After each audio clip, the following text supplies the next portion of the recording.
Well, thank you for your introduction, and I just want to say straight away how absolutely wonderful it's been to come here this weekend. I was teetering over whether to come or not for nearly 6 weeks over the summer, having met these two gentlemen, James and Gavin, in July, and also having by then very much liked what I saw on the DV website and thought, yes, this is the party. What I particularly liked were two things: the direct democracy, and the other one is the fighting element of this party, because I regard us as at war. I'm at war anyway, and I'm fighting for the children and our future. And so we need a political party with real teeth to be able to really save our nation and our future generation, the up-and-coming one, from what really looks like a horrible and very orchestrated attack on them. So what I like particularly, I've got one or two exhibits here I'd like to see in the court. I like particularly 11.12 of the DV Manifesto. The family, the state doesn't own our children. That got me. So I'm here.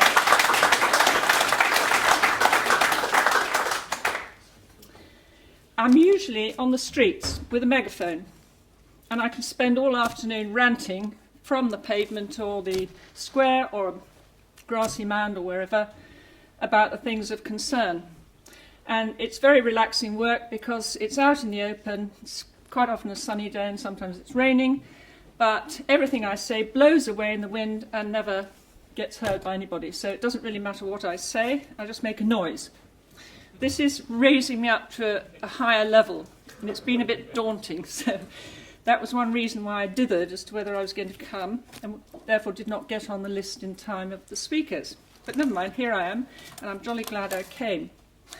Then also, being an anti-child abuse campaigner, I mean, the children's rights advocate or children's advocate is a bit of a euphemism. I'm absolutely against child abuse. That's the number one thing in my life. I started my life as a small child detesting cruelty and detesting injustice in roughly equal proportion, because I couldn't stand it, as I can't remember which of you mentioned it before. It just didn't feel right when things were not fair.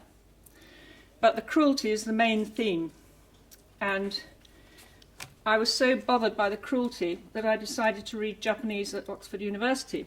Why Japanese? Partly because I was rather fascinated by the culture, but more to find out why they were so cruel in the Second World War. Where did this come from? Their cruelty was seemingly legendary, and it wasn't just against our side, it was against the Chinese just across the water from then. That's where it really hit a nadir.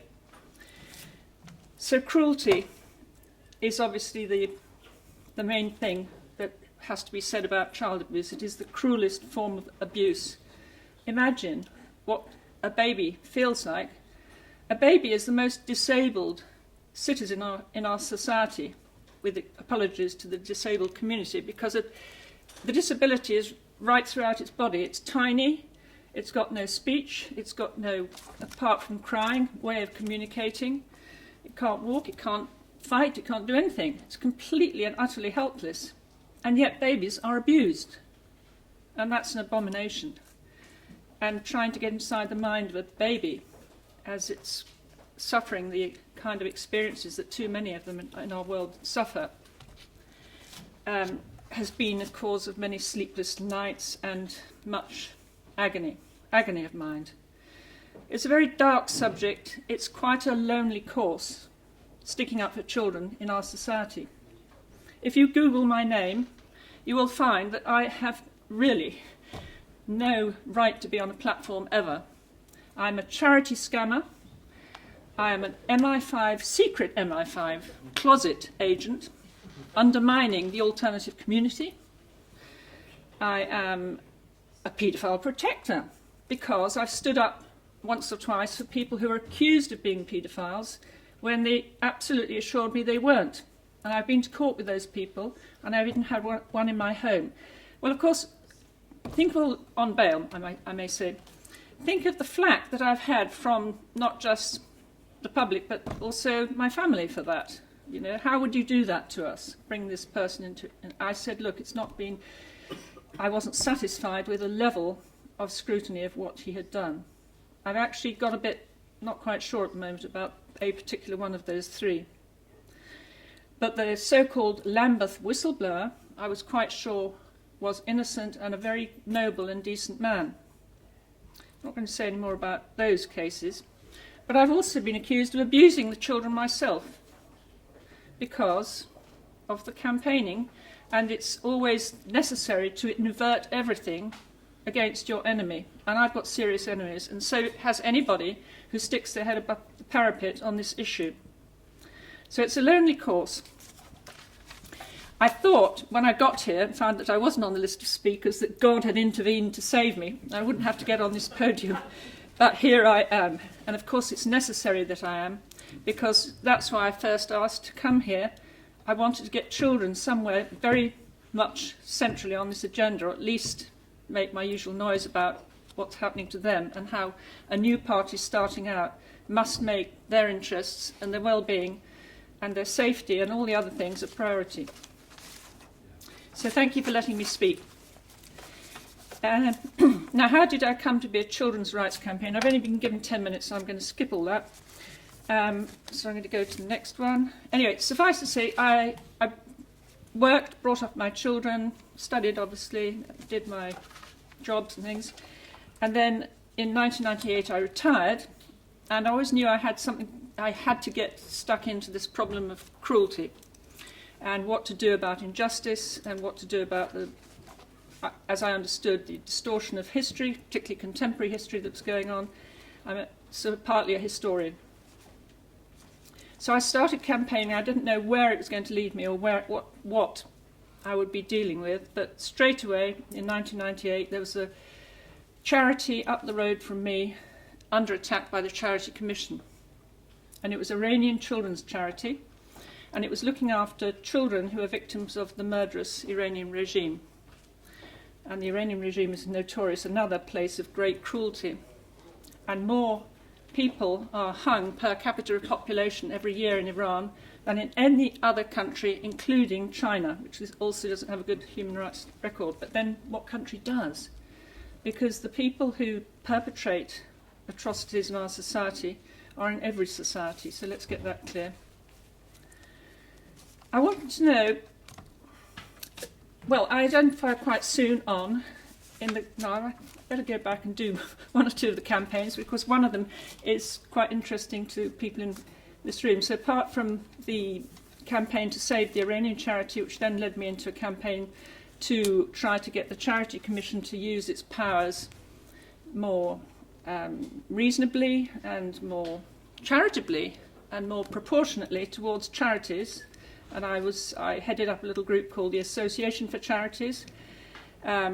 We had influence on the 2004 Charity Act, I like to think, because we helped to get, probably it's always planned in advance, but anyway, in the wake of our campaign, there was suddenly a Charities Appeal Tribunal.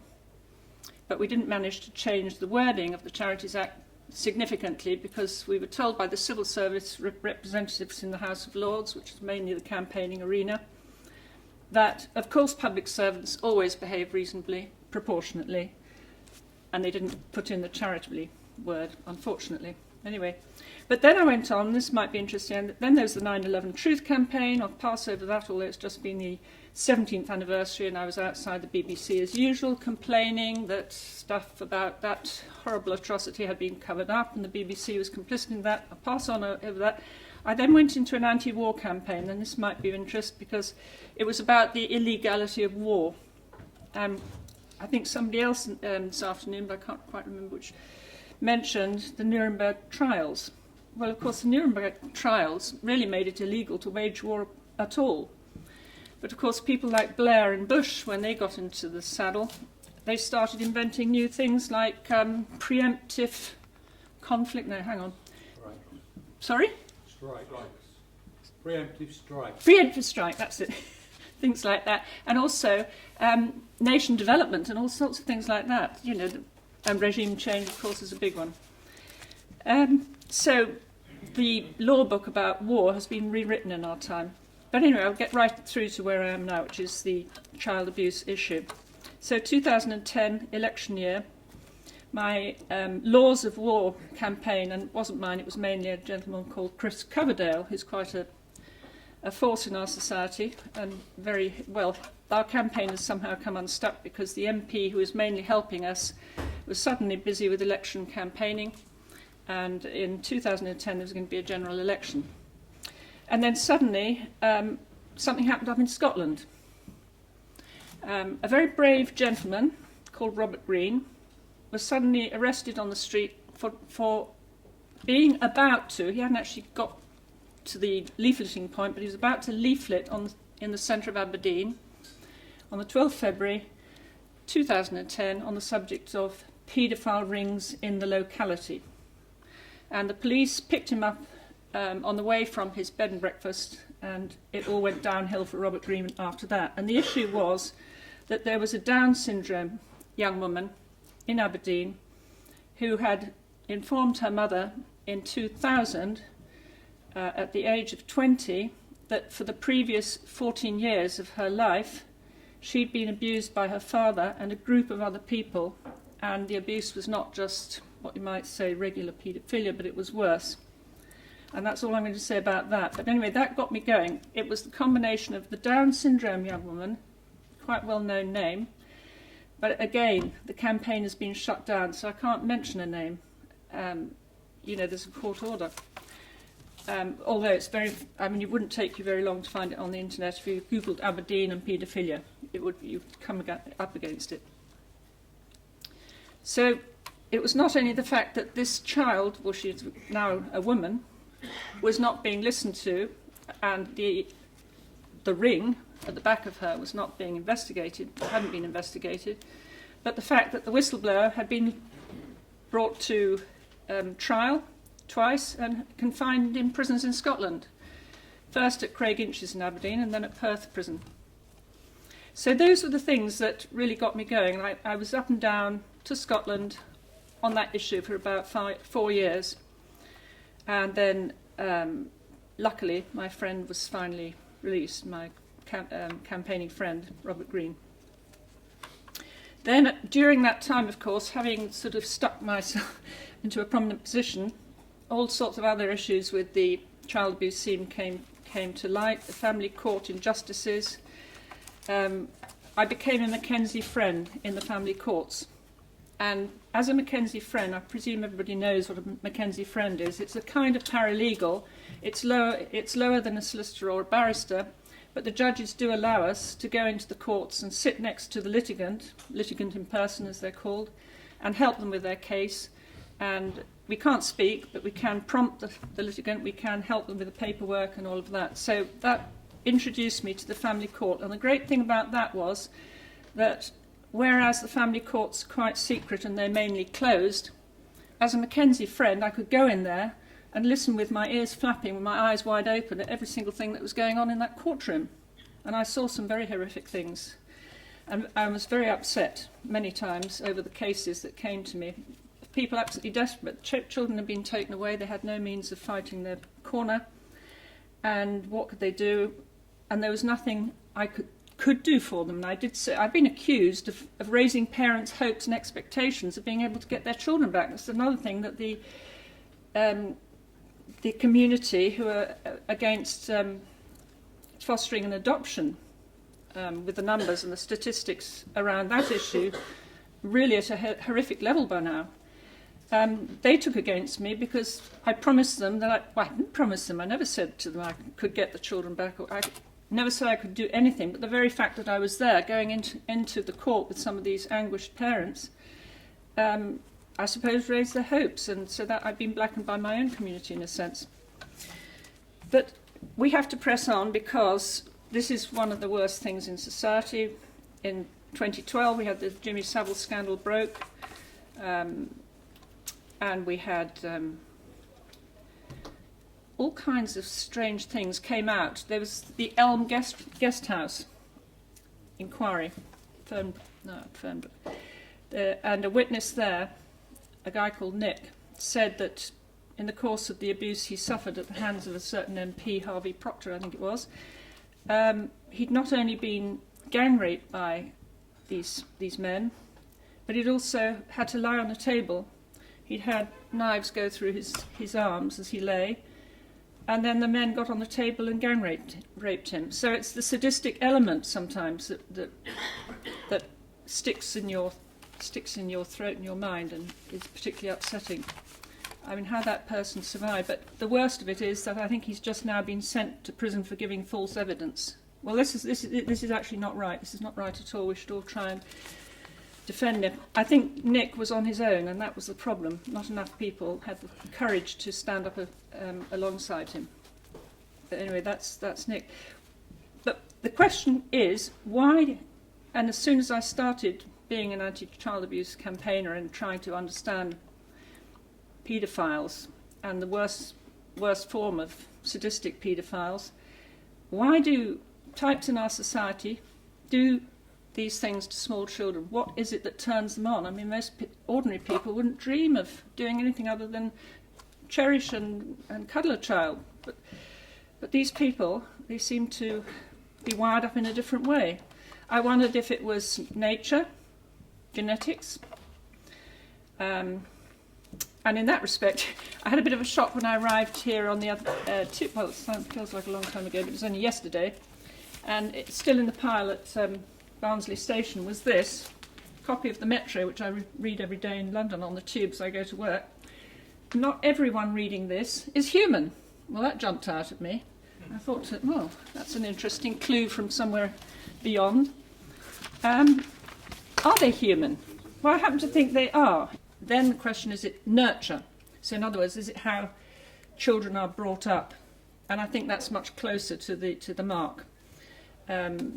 There's a lot of evidence that sexual abuse of children, paedophilia, runs in families. So it could be intergenerational. And if it's combined with other kinds of behaviour, some of the cruelty and sadism that I've mentioned, then it obviously does change a person's personality growing up. But I happen to think that the worst side of all of this is that it's cultural, and it's politically cultural. Paedophilia, and particularly something which I wondered whether I should mention, but I'm going to say the word, sodomy, are politically convenient. Because sodomy, what does sodomy do? And this is what I think is happening in the single-sex public schools, obviously the male ones, and then also where a lot of the politicians and a lot of the lawyers start their educational life. Happens in those schools, and it's taken as a sort of normal thing in life, but on the other hand, it does lead to some of these people being quite, shall we say, hybrid, I suppose, in their sexual proclivities, and therefore it's very easy to blackmail the higher-ups in the political tree, to blackmail the younger people just coming into politics, to keep quiet. Otherwise, we'll blow you open. So I think it's a tool of blackmail. It's a resource for blackmail, and it's also a way of creating a particular kind of political class. Because what happens when a child is sodomised, particularly a young child, and I do have some very nice, and I love them dearly, homosexual friends. I'm not against homosexuals. It's not about grown-up stuff at all. This is about males, adult, or females, with small children. That's always my gripe. And it's not even about with teenagers and obviously older adult people. It's the smallest children, the prepubescent children particularly. And when a small child is sodomised, it is a very painful, acutely painful experience. I mean, you can just imagine. And when the acute pain of that traumatic experience happens, something happens lower down the spine, which then an effect of it travels up the spine. And some people have described that it's like a sort of lightning storm in the brain, flashing lights, and the trauma is so great. Something happens in the brain. And I think that's the whole point of it, because what then happens is that some of the brain centres sort of blow a fuse, and particularly this very delicate one, the umbilic region in the centre of the brain, where the emotions and the feelings are centred, whereas the intellectual, the memory and the calculation, all those faculties are more on the outside of the brain. So it's a direct attack on our most important human faculty of empathy and our feeling for other people, and that's why it's politically convenient. Then also, it's an attack on the child's self-esteem. So that means that they have to somehow fight back to restore their self-esteem. And later on, they might find that being able to have a child in their power at some point in the future might give them a certain thrill, because they at last have been able to, in a way, repair their own feeling of acute vulnerability and worthlessness when they were abused as a small child themselves.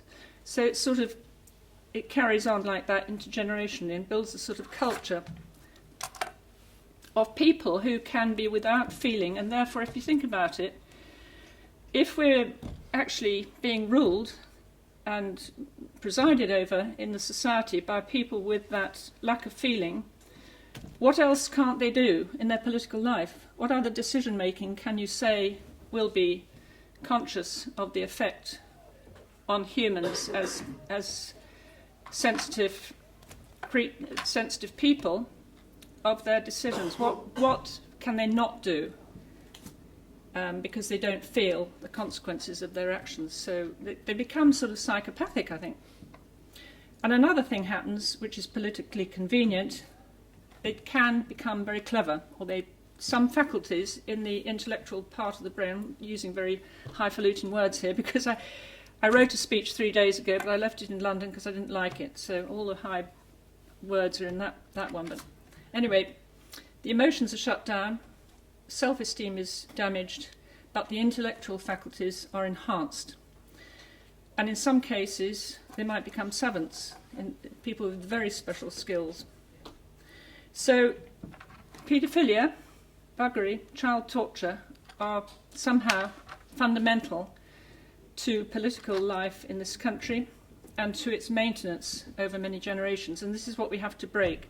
We have to break this because the secrecy that goes with it is also very dangerous for society, because the people who've had these experiences in childhood are ashamed of it, and people who do it to small children still today, they don't want this to get out. It's the thing that they dread most of all, and the whole of the establishment bends over backwards to cover it up. So secrecy is the consequence for the society. And I always quote Jung's saying, "The maintenance of secrecy acts like a psychic poison in society." And I think that's exactly what it does. And when families are wrecked as well, by children being taken away from their families, and the mothers particularly, and that's abuse of children is abuse of families in most respects, because whole families suffer when children are taken into care. All of that damages the society, and people know about it. They try to blank it out because it's too painful. But after that, I can only say that a lot of people, and I'm one of them, suffer from a kind of cancer of the soul, having faced up to that and having looked at it square and understood that it's in our society, it's going on, and it pains me that it's going on. But until you start to do something about it, then you just blank it out. And I've been there. I blanked it out when I first heard about it way back. I blanked it out. I couldn't sleep at night. But now, the only way is forward.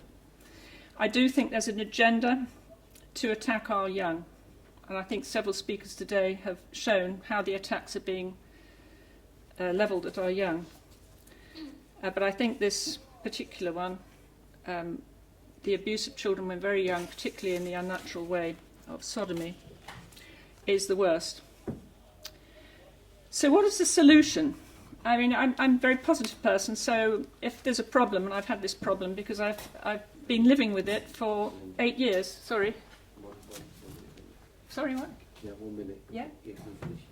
I've nearly finished. Can I just end? Yeah, of course, yeah. Yes. So, sorry, I've been told time's up. What's the solution? Right, I galloped through this. Is it to bring in the UN, the UNCRC, the UN Rights of the Child? UN Convention on the Rights of the Child. Sorry, I've been flustered. I've been told I've got to shut up. 1989. We've got the Human Rights Act. The Human Rights Act isn't enough. The children need their own Human Rights Act or Children's Rights Act. We need to bring that in. I considered that.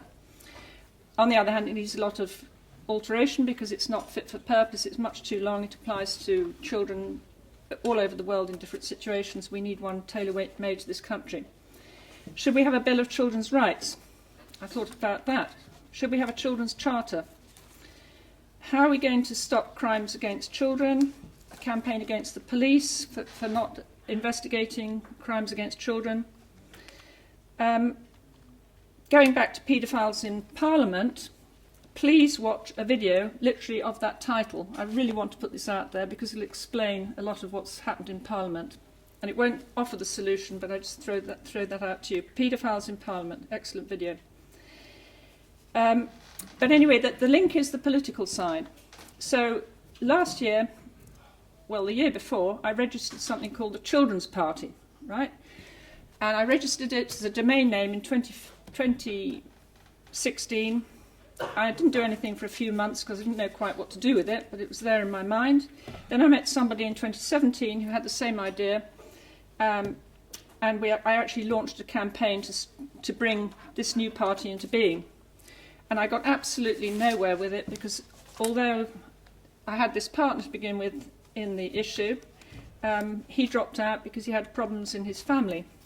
So I was on my own with this new party, and how could I put something like that together? And seeing what you've done here with yours, it brings it home to me how completely up, in the clouds I was to think that I could possibly do something similar. But somehow the concept was that children need a mantle of political power put round them. They are a fifth of society. They have no powers whatsoever. They have no rights.